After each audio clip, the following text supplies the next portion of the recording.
Welcome back to eRider Hub, guys. Today we've got a really fun video. I'm going to be doing part 2 of my EMOTO tier list. Currently in Golden Gate Park, and I had to stop here because, as you guys can see, there are a bunch of bison just grazing out in the park.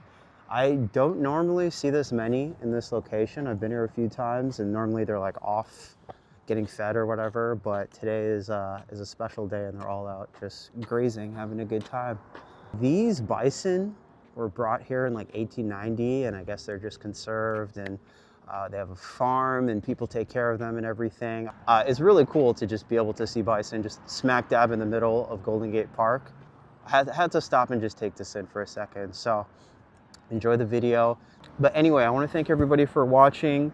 If you haven't yet, go and watch part 1 of this series where I rank all the popular Emotos on a tier list and give them a whole bunch of ranks. I did 10 bikes that time. This time we're gonna do another 10 bikes. A few of them are like a little bit lesser known, but still a lot of really good bikes on this list. I wanna thank everybody for tuning in, and if you guys really enjoy the content and wanna see more, don't forget to like and subscribe. It really helps the channel. We are on our way to try and get to 1,000 subs before the end of the year, so I appreciate all the support. But nevertheless, let's get into this ride and talk about these Emotos. I didn't mention any of the bikes that I'm going to go over in this video. Please feel free to leave a comment on some bikes that you would like me to review. Okay, so the first bike we're going to be reviewing for this part 2 Emoto tier list is none other than the Throne Serpent Moto. So yeah, let's go over the pros of this bike. We have great price for the performance. 13 kilowatt motor, 72 volt 40 amp hour, almost the same as the MX-5, and it's a little bit cheaper, so that's great. The other big pro for this bike is that it comes in a crap ton of colors. You guys should go check out their website and see all the options that they have. The other pro for this bike is its weight capacity. It's about 320 pounds, which is much higher than this MX-5. For whatever reason, the MX-5 weight capacity is only like 220, 240 pounds. Which is kind of ridiculous. I'm pretty sure it can handle more, but just to be on the safe side, they tell you not to exceed that. The cons for this bike are that this company doesn't have much of a track record. The Serpent Moto has been out for, I think, a year and a half or so, and I've seen a few reviews, nothing bad to say about it, but there's just no track record. They have a huge battery version coming called the Serpent NV6, and it's going to be a 35 kilowatt motor, 96 volt, 60 amp hour. Those are the biggest battery specs I think I've ever seen. So that should be exciting, but it may, take away some customers from their baseline model, especially if you want a lot of power. 35 kilowatts is crazy. Anyway, we are ranking this bike at an A tier. I think it's just fair. It's got good price for the performance. And I think allowing you to customize whatever color you want before ordering is really nice. You don't have to worry about powder coating. Maybe a little bit high, but I think A is fair. Next, we have the Dirt Goat V2, and I am putting this bike in the B tier. This bike has insane battery capacity.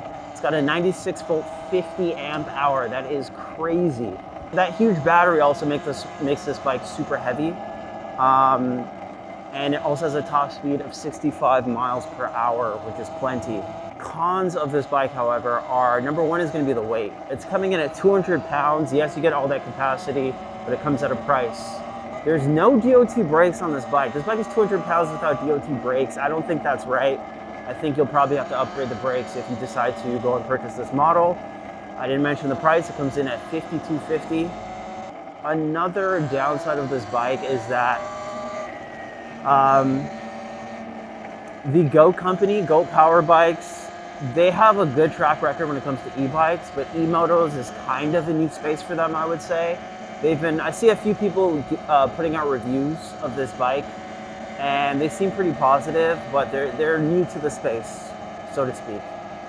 So you got to be a little bit skeptical when it comes to quality. Not having DOT brakes, for example, is not great. And yeah, they've done great with the e-bikes. They're disrupting that space. I almost went and got a Billy 4-Power Goat bike instead of this MX-5. So shout out to Goat Power Bikes. Okay, next on our list, Ooh, these are two new bikes that I'm like very excited about, and they seem to be really promising. We have the Arctic Leopard XE Pro, and we also have the Pro S. I'm going to talk about the Pro version first. I'm putting it at a B tier. It's $5,000. $5,000 for this bike, 72 volt, 55 amp hour battery. That is amazing capacity. That kind of trumps the E-Ride 3.0 battery, which is only 72 volts, 50 amp hour. A little bit of an increase, which is nice. It also has a 17 kilowatt motor, which is great. It's more powerful than this bike even, and I don't even need much more power than this bike, to be honest. But those are things that you want to see. The pros of this bike are they've taken a note out of E-Ride's playbook, and the same way E-Ride has the 3.0 and the SR with the same battery but bigger motors in each of them, they've taken that note and applied it to these bikes. So this is the base model, 72 volt, 55 amp hour, 17 kilowatts, and then the XE Pro S, which we'll get to now, has the same battery but a 20 kilowatt motor. This bike I'm putting in the A tier. The Pro S is $5,400 on Rev Rides, which is great. It's 72 volt, 55 amp hour battery, like I mentioned, and it has a max speed of 60 miles an hour. Let's get into the pros of this bike. This bike has the best performance for the price, easily in my opinion. I think for 20 kilowatts, $5,400, that's a great deal. Not only that, build quality seems to be really good on these bikes. I'm starting to see a lot more YouTubers review bikes like these, and they look sweet. I'm a huge fan of the design, to be honest. The bike is 160 pounds. That's pretty average for bikes in this class. For reference, this bike is 160, but has a much smaller battery. Which, I don't know how Arctic Leopard was able to get around that. Maybe lighter frame than the MX-5. This bike also has DOT brakes and a really big bike display, which is great. The cons of this bike is that it only goes 60 miles an hour. If you were to go with a bike like the SR, you're hitting like 70 miles an hour easy. Meanwhile, this bike is capped, which, you can go buy an aftermarket controller and upgrade, but, I don't think people are buying these bikes, spending this much money to go and just buy an aftermarket controller and upgrade anyway, after the fact. We have the Zero XE. Now, I've done a review video on the XE and the XB, and I'll post links to them at the top of this video.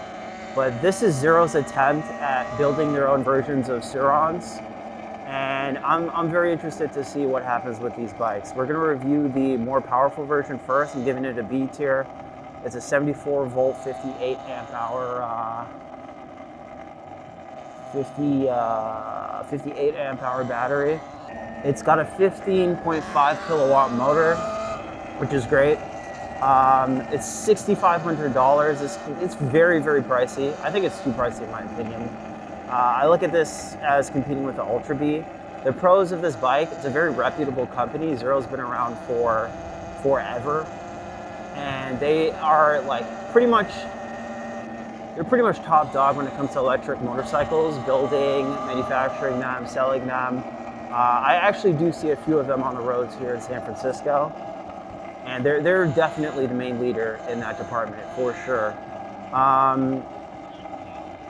They're probably really good quality. You can probably assume that because, the Zero motorcycles are so good. You have to, convince yourself that they're probably going to do the same with the XE. It's got a 2118 wheel set, which is pretty nice to get stock if you want to do any off-roading. Look at these statues. So many cool statues in Golden Gate Park. Cons of this bike, it's 223 pounds. That's the heaviest bike. I think that's the heaviest EMOTO I've ever talked about on this channel. So that's kind of a con. Not a huge one. We'll see how it feels or how it handles. 53 mile per hour top speed. This part makes no sense to me. Especially if you're only off-roading, you don't really care about the top speed so much. You care more about the torque. But anybody who's gonna buy this and wanna do a little bit of street riding, it's just not gonna make any sense. 53 miles an hour with these specs, does no justice, in my opinion. That's it for the XE. For the XB, I'm putting it in the C tier, unfortunately. It's $4,400, 50 miles an hour, and it's got a 7.5 kilowatt motor, peak power motor. This bike is meant to compete with the Sur-Ron Lightbee, but I'm a little bit skeptical about how good it is. The good thing about this bike that it has going for it, it's got a 74 volt, 32 amp hour battery, which is much more powerful than the Sur-Ron stock battery. It's got a very lightweight design. It's 140 pounds, very similar to the Lightbee. And it's not terrible specs for the price. So you do get a 74 volt battery system, and then also a decent motor. It's a little bit underpowered, but I think it's faster than the Sur-Ron Lightbee, which, you know, isn't saying much. Next we have the Ventus 1. I was thinking about reviewing this bike in part 1. It comes in, I'm putting it in the B tier. It comes in at either $5,800 or $7,000. I see it available on Rev Rides for $5,800, although it's sold out. But I have had so much trouble figuring out what the actual price of this bike is. And it's been a little bit of a pain in the ass to sort out. But on their site, I think it's their official site, it's listed at $7,000. It's got a 72 volt, 50 amp hour battery. And of course, it has the notorious 28 kilowatt motor. 28 kilowatt motor, pretty nutty. So pros of this bike, tons of power. It's great. You get tons of aftermarket parts as well. It's actually using a Sur-Ron Lightbee frame, I believe. And there's just a million aftermarket parts for Sur-Ron Lightbees. So that's really good. The other thing I want to mention is that the motor and controller are still in high demand today. I see people smacking Ventus controllers and motors onto their Ultra Bs to overpower them. And so their parts are really good, you know. It's maybe a little bit questionable to put all that stuff on a Lightbee frame, but you know they're good quality if people are throwing them onto their Ultra Bs. I would say this bike is a little bit slept on. They didn't do a whole lot of marketing when they first were announced. And yeah, I think it's just like not as popular because of, you know, that lack of marketing. The cons of this bike are that it has a Lightbee frame. You can only upgrade a bike so much before the frame doesn't become sufficient for it. So that's a little bit of a downer. There are better options these days, I would say. Much better options these days than this bike, especially if you're gonna have to pay $7,000. It just doesn't make any sense. When they first were released, I would say there would be a really good option and probably an A-tier bike, but definitely not anymore. There's just too much competition. Next on my list, I'm excited to talk about the Apollo RFN Aries Rally DLX. What a mouthful. This bike, I'm actually gonna give it a C tier. This is a little bit of an older bike. I think they released a new version last year, but it comes in at $4,700. It's 155 pounds, 74 volt, 43 amp hour battery. Pretty nutty. It has a top speed of 50 miles an hour. Top speed of 50 miles an hour, which is not bad. That's kind of low. I would say the pros of this system, it's reasonable price for a 74 volt system. It's got really good battery capacity, more capacity than this bike. It has a very interesting design. It's very like slanted forward in an aggressive stance. I don't know if that's like much better for off-roading or racing and stuff like that. It looks a little bit odd to me. I don't see a lot of other bike companies opting for that style or design of bike frame. I'll just show you on the MX-5 right now. You can see the battery sits almost vertical, just with a little slant. On the Aries, the battery sits this ways along the frame. And it's got a very thin frame too, which I'm not a huge fan of, you know, but nevertheless, they've been around for a while. I think they've been around for a few years. It's just nobody ever really opted to buy these bikes. I don't see a lot of them on YouTube or out in the wild at all. And I would also say it seems a little bit underpowered, maxing out at 50 miles an hour. The next bike on our list is,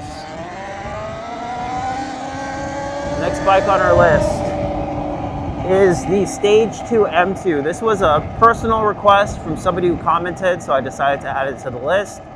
This bike comes in at $4,700, 14 kilowatt motor, 65 miles an hour top speed, 72 volt, 45 amp hour. Honestly, I don't know why this bike was not on my radar before. $4,700 and you get specs better than the MX-5. Higher top speed, more powerful motor. I would say this bike looks great. I'm putting it in the C tier, however. I'll get to the reason for that later.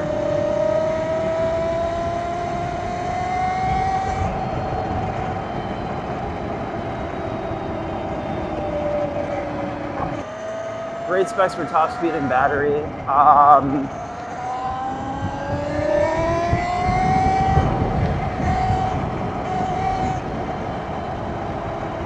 It's also got a 1916 wheel set, which is nice to have. I would say one of the cons of this bike are that I have no idea about the aftermarket for this bike. Very unknown aftermarket for it. And then it's also not a popular bike for some unknown reason, whether that be marketing or, you know, maybe it's just bad quality. We have no idea. I haven't heard a lot about this bike. I'm actually going to move it up to the B tier because I think it's got really good specs and I think it deserves a B tier personally. Last and not least on my list, I am very excited. I don't know how I left this bike off my list from my previous video, but we have the Mantis X. Now, this is the first EMOTO I've ever ridden. I actually went to a convention and I was able to test ride the Mantis X, and it literally got me addicted to EMOTOs. Like within 2 weeks, I went and bought an MX-5 as soon as it was released. This bike comes in at $3,600. Honestly, when it was released, it was $3,000, but given tariffs and a whole bunch of other things going on in the world, it's sitting right now at $3,600. It's got a 72 volt, 30 amp hour battery. Pros for this, like I said, so the first EMOTO I've ever ridden. So it's I would say it's pretty easy to ride compared to other EMOTOs. And when it came out, it was a great price. Right now, I think there's a lot more competition for bikes in this class, but $3,000 for this bike was a great deal. Now, cons for this bike. Now, I've done a ton of research on this bike. I almost bought this bike because it was it was very cheap and affordable, and you got a 72 volt system, which, you know, at that time, there's no other bikes you could pay $3,000 to get a 72 volt battery. Like, what? Now you have a ton of options. Number one con is range. This bike is 72 volt, 30 amp hour, but I'm pretty sure they're not premium cells. They're not going to be Samsung cells, and they drain pretty quickly. You're going to get lower performance too at lower speeds, which is not good. The brakes on this bike also wear out really fast.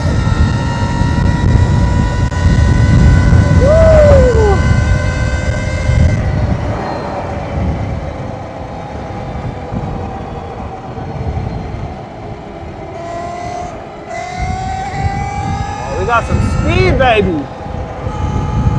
But back to the Mantis X. Range is a big con for me. The brakes are another big con for me, unfortunately. The brakes on this bike wear out pretty quickly. They're not very high quality. And then finding replacements for them can be a little bit tricky. I think now you can find them on Roar's website and get fresh brake pads, but at the time when it came out, it was very hard to find parts, which leads me to the next con for this bike. It's very, very hard to find parts for this bike. There's a few companies who have collaborated with Mantis to work on building an aftermarket, just building an aftermarket for the bike, but it's still very slow to come by. It's nowhere near Sur-Ron's aftermarket parts availability, and I think it'll grow with time, but yeah, if I had the choice today, instead of the Mantis X, I'm also putting this in the B tier, I think there would be better options like the RTR That's got a 72 volt battery, and I think it's cheaper than the Emotos X. If you're looking for something bigger, I would say the Talaria Triple X isn't a bad option. You can put some handlebar risers on that, and even tall people can ride that bike pretty easily. It's also got better build quality than the RAR, unfortunately, so those are some other options I would pick. I don't think it's a terrible bike, don't get me wrong. And that brings us to the end of our list. So, the next time I do a tier list, it will probably be for pit bikes. Once again, if I forgot any bikes that you guys wanted to, have me rank or hear about, just leave a comment down below. I want to thank everybody for watching. Thank everybody for the support. Don't forget to like and subscribe, and I'll see you guys in the next one. Peace.